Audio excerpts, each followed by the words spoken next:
Welcome back. This is Herod the Builder Part 2. And we will continue on talking about the Herodian, and then we'll take a look at Masada before we complete this.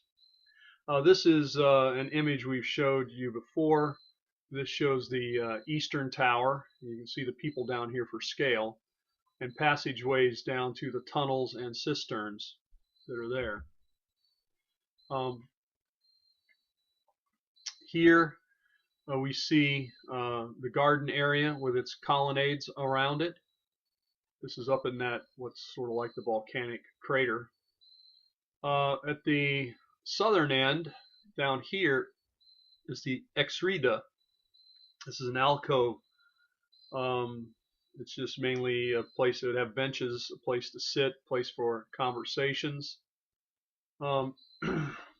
There's another spot inside that some have said is perhaps a synagogue, but or a triclinium. A triclinium is a Roman-style dining room, and the Romans ate while reclining, and so that would be these back here. It may have later been altered into a synagogue when the Roman zealots took over this fortress, as they take over the fortress at Masada, and add these benches in to make it into a synagogue. So it may actually, in fact, be both a triclinium and a synagogue later on. There's another view of it, and another. There's an underground tunnel dug by Herod that connects to the cisterns underneath the water storage. These tunnels were expanded by the Jewish zealots, so they'd have more water. And during the second Jewish revolt, or well, both Jewish revolts, really, it was used both times.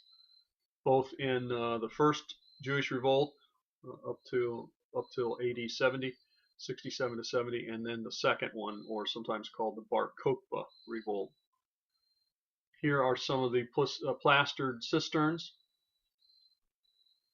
Now down below, this pool area, which had sort of an island out here, and this was all filled with water. They could take a boat out to this little man-made island.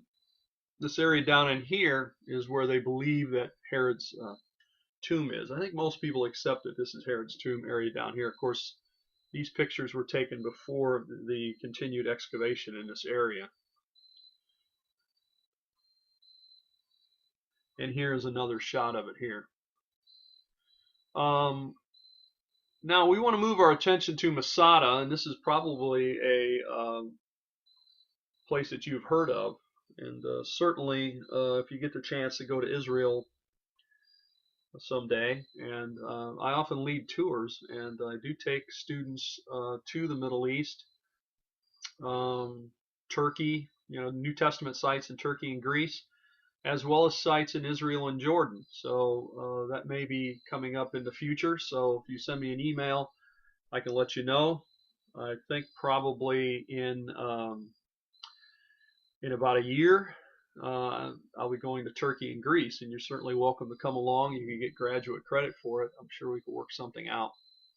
Well, anyway, here's Masada. This is taken from looking towards the Dead Sea, looking eastward, and this is the ramp here that the Romans built so they could assault the city. Here you can see the terraces in profile where Herod's palace was on this end, and out here, of course, the Dead Sea. Back here, the cliffs of what today would be the Hashemite Kingdom of Jordan. The Romans will, once the Zealots take this, the Romans will build camps around it, actually build a retaining, like a small wall all the way around on the ground to try to control anybody getting in and out, and we'll build this ramp and assault the city from this side. So here is an aerial view of those palaces. When you go to Masada, you can walk up. It's a pretty good hike. There's a thing called a snake path that you can take up, which zigzags up the hillside. One time I went up on that ramp, um, this ramp. I climbed up this ramp. I don't know if they let people do that anymore, but I actually came on this side and climbed up the ramp this way. That may not be allowed anymore. So that's one way. And then there's a snake path route that's actually over on this side. And there's also a cable car, funicular kind of thing. You get into it down at the visitor center. Of course, you have to pay a fee to ride it up and down, or you could ride it up and walk down. There's a lot of different options. But when you get up here, it's very flat, as you can see.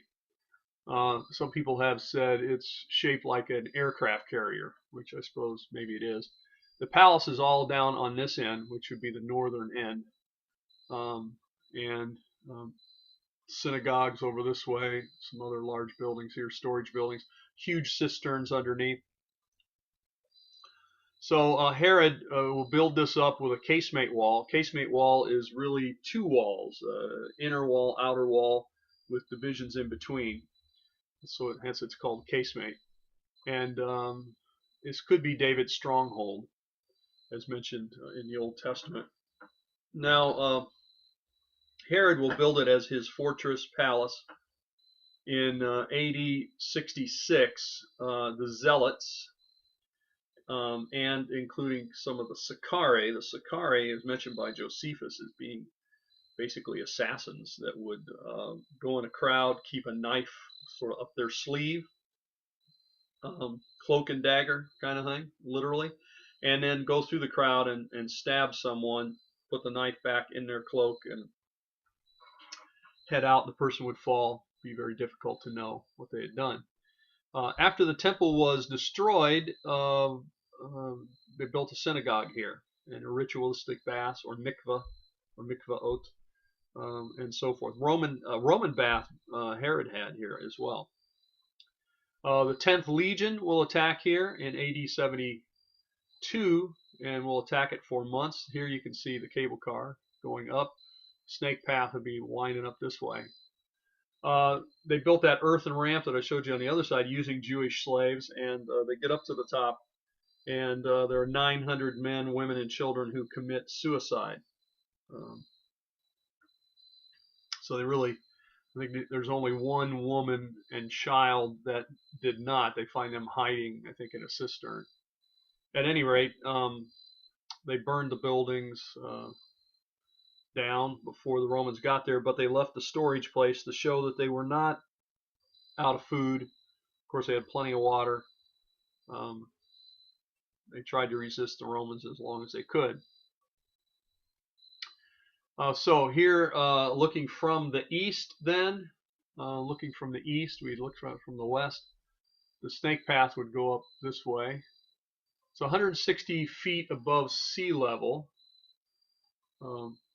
And the Dead Sea is 1,300 feet, that should say, below sea level. So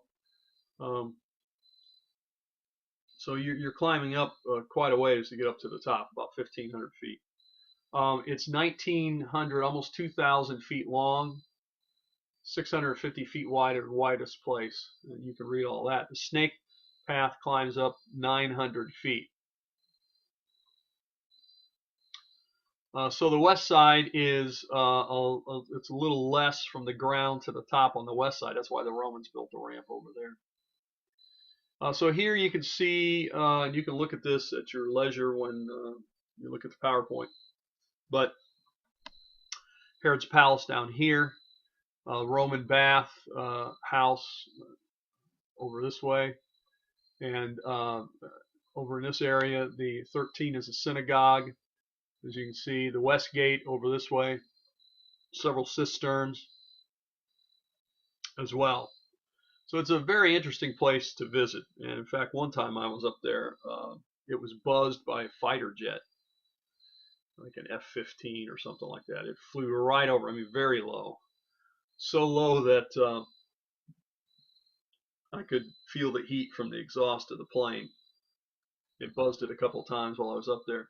This is also where the Israeli military takes their uh, guys being inducted or sworn in. They take them up here, and basically they take an oath that Masada will never fall again. Here's some of the storehouses. These are long rectangular storehouses. These were filled with food. They had cisterns for water. They found in excavation wine bottles, which Herod had brought all the way from Italy. This is well stocked during Herod's time. Here's a nice photo of it. Really quite nice, where you can really get a sense of it, and you can see the Dead Sea in the background. Snake path over here. Here's the synagogue. Yadin found a synagogue the first season. This is the earliest known synagogue, because it would date till probably 67, 70 AD. And of course, maybe 70, 71. Right after the temple was destroyed, they built a synagogue here. Many coins from the Jewish revolt are found here. Here's the ostracon found in the synagogue with Hebrew written on it. It says priest tithe. The plan of the synagogue. Side view of the synagogue, where you see this little niche over here, where they found fragments of Ezekiel and Deuteronomy just left of this niche. And this is where they may have held the Torah scroll, in the wall. Here's an aerial view of it. This has gotten a lot of attention since it's the earliest one. Now here you can see the casemate wall. See how you have the outer wall, you have the inner wall, and you have cross walls. And these casemate wall rooms would be used for storage, maybe even living quarters. They could be filled in with rocks and stuff if you thought it was going to be attacked. But it just made a stronger, thicker wall. Here's the bathhouse, which Herod the Great had built, private bathhouse at Masada. And here you see these small pillars, hypocaust pillars, with a thick floor here. And so the heat would be a furnace, and then hot air would pass underneath here, and the water would be up here, and it would, by convection, it would heat up the water from the floor and the walls. And you see the floors were decorated with mosaics.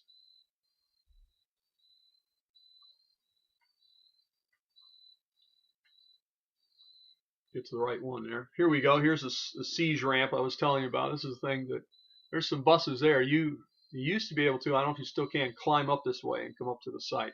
I think you still can. It's just not very many people do it. Most of the tour buses and things do not go over that way. There's not much parking. You're not by the visitor center. So I'm not sure quite how it works now. Of course, it's constantly changing, but here it is. And here's another view of it. So these are two different views. This is probably clearer. Yeah, in an article back in September of '01, Barr suggested in a Barr article it was mostly natural and didn't have to build up the whole ramp. That only 26 feet was added. Could be, but at any rate, the Romans take advantage of this, and that's how they get up there. Now, from up on the top, you can see still. I mean, this has not been preserved. This is the outline of a Roman army camp. You see the towers around it. See it there. Here you can see it. And also the circumnavigational wall that they call it. They built about a 6 foot, 5 foot wall all the way around the Masada, and they would use it to try to control anyone getting in and out with messages, supplies, that sort of thing. So there were 8 Roman camps, and you can, if you look carefully when you're up on top, you can see them. So you see that wall took quite a bit of effort, 7 miles long, 9,000 soldiers and slaves and so forth.